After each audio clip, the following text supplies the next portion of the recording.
Շնորհակալություն, հարցը ուղղված է Նիկոլ Փաշինյանին։ Հրապարակային աղբյուրներից հայտնի է դառնում, որ Ադրբեջանին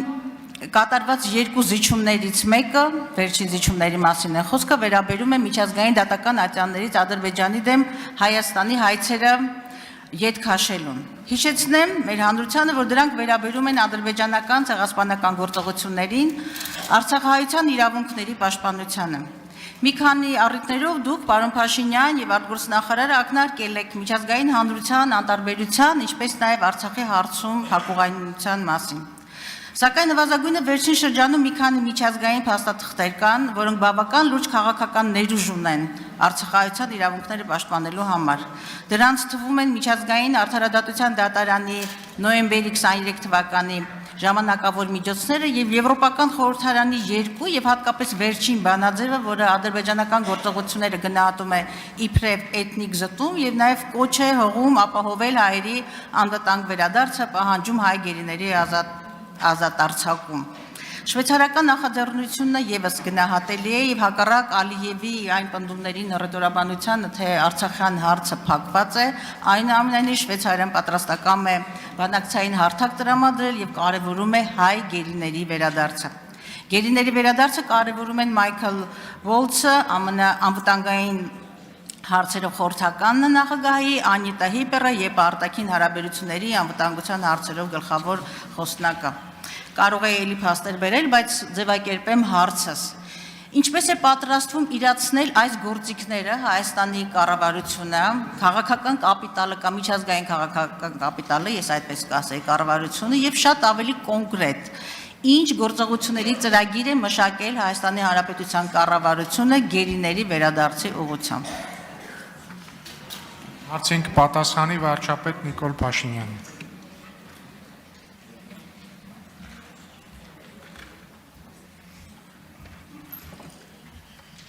Շնորհակալ եմ Տիկին Գալստյան հարցի համար։ Գերիների վերադարձի հետ կապված ես նոր բան չունեմ ասելու, որովհետև այն գործիքակազմերը, որոնք նախկինում մենք կիրառել ենք, այսօր էլ շարունակում ենք կիրառել եւ ապագայում էլ պիտի կիրառենք, դա շատ կարեւոր հարց է, որը մեզ անհանգստացնում է, որպես հումանիտար հարց, որպես քաղաքական հարց, որպես կարևոր թեմա տարածաշրջանում կայունություն եւ խաղաղություն հաստատելու վերաբերյալ, ինչ վերաբերվում է ձեր բառամթերքին, զիջումների մասին, ես ուզում եմ կրկին ընդգծել, որ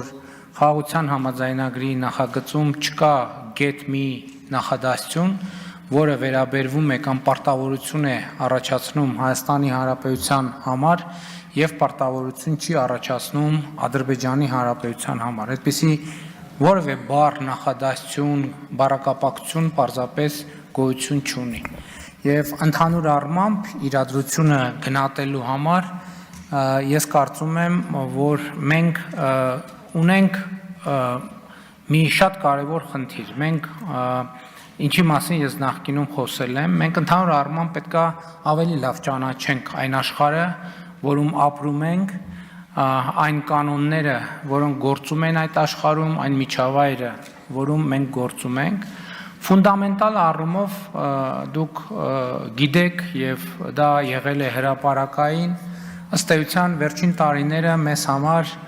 հենց այս նպատակին են ծառայել, որպեսզի մենք տեսնենք, թե որտեղ է, որ մենք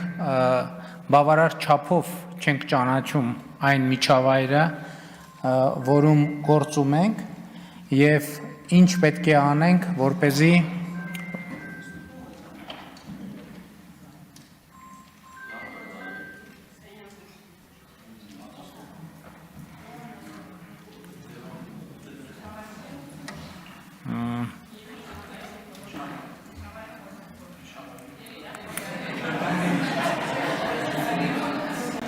միացրեք պարոն Եղոյանի բարձրախոսը։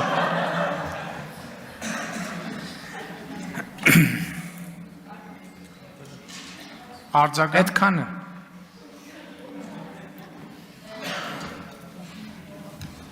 Պարոն Փաշինյան, շատ տխուր է, եթե ոչ մի բանի մասին ճիշտ ասած երևի ձեզ օգնեց այս ինչ որ անպատասխան զանգը, որ ավարտեք ձեր ոչինչ ասող խոսքը, բայց նախ ուզում եմ մի գնահատում անել։ Հայցերը հետ վերցնելով դուք թույլատնում եք Հայաստանի դիրքերը։ Սա կարևորագույն գնահատում է։ Երկրորդը, ես խորը համոզվածություն ունեմ եւ մեր հասարակությունը անկախ Հայաստանի իշխանության, կառավարության գլխում ովքեր են եւ ինչ է քաղաքական ուժ, Լեռնային Ղարաբաղի բնակչության իրավունքների հետապնդումը եւ ճակատագիրը որպես հանրապետություն նախ եւ առաջ Հայաստանի Հանրապետության կառավարության պարտականությունն է։ Այն որ զիջումները ավելի քան համարձակ են, դուք հերքում եք զիջումները, այդ մասին խոսեց նույնիսկ Գերմանիայի արտգործ նախարարը, ողջունելով այս ճակերտավոր խաղաղության ընթացքը։ Իսկ զիջումները առանց փոխադարձության չեն լինում։ Այո, ես հասկանում եմ անվտանգային այն մղձավանջը, ինչի մեջ նաև ձեր քաղաքական իշխանության եւ քաղաքական պատասխանատվության եւ արժանապատվի արդյունքում հայտնվել է Հայաստանը, բայց ինչու չեն գործադրում փոխադարձության սկզբունքը։ Դուք հրաժարվում եք բոլոր գործիքներից, որոնք մեզ ուժեղացնում են,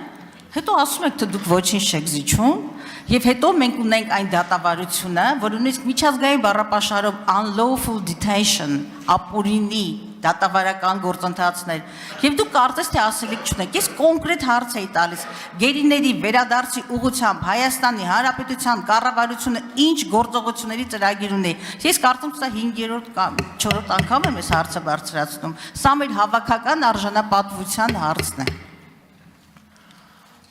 Տիկին Գալստյան, հայցերի հետ վերցնելու պահը ուժի մեջ է մտնում պայմանագիրը ստորագրելուց եւ այն վավերացնելուց հետո։ Այդ հայցերը հետ վերցնելու արդյունքում, այսինքն այդ հայցերը հետ վերցնելը վերաբերվում է ոչ միայն Հայաստանին, վերաբերվում է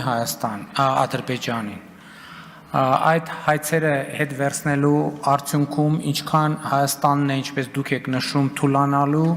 այնքան թուլանալու է Ադրբեջանը։ Այսինքն սա ֆունդամենտալ արձանագրումն է։ Երկրորդը, որը շատ ավելի ֆունդամենտալ մի հարց կա, եւ ես այսօր sense tendency պլանավորել էի այդ մասին խոսել եւ կխոսեմ այդ մասին, ֆունդամենտալ հարցը հետեւյալն է, որ մենք Հայաստանի Հանրապետությունը, Հայաստանի ժողովուրդը ուզում է շարունակել Ղարաբաղյան շարժումը, թե չի ուզում շարունակել, այսինքն մենք պետք է շարունակենք Ղարաբաղյան շարժումը, թե պիտի շարունակենք Ղարաբաղյան շարժումը։ Ես ազնիվ գտնված չեմ լինի, եթե շատ ուղիղ այս ամբիոնից իմ կարծիքը չասեմ այն արձանագրումներից հետո, որոնք նախկինում արել եմ հենց այս ամբիոնից կառավարության զեկույցների քննարկման ժամանակ, ասելով թե ինչ դերակատարում է, ինչպես է օգտագործվել Ղարաբաղյան շարժումը Հայաստանի պետականության չկայացման ճանապարհին։ Եվ ես առանց սեթևեթանքի ուզում եմ հստակ եւ աներկբա ասել, որ ես կարծում եմ, որ մենք Ղարաբաղյան շարժումը չպետք է շարունակենք։ Եվ ուզում եմ ասել, որ այն խաղաղությունը, որի ճանապարհով մենք գնում ենք, գերիների հարցի լուծման ամենաէֆեկտիվ ճանապարհն է։ Պարզապես ավելի էֆեկտիվ ճանապարհ գոյություն չունի եւ մեր ընկալումը համապարփակ է եւ ամբողջական։ Շնորհակալ եմ։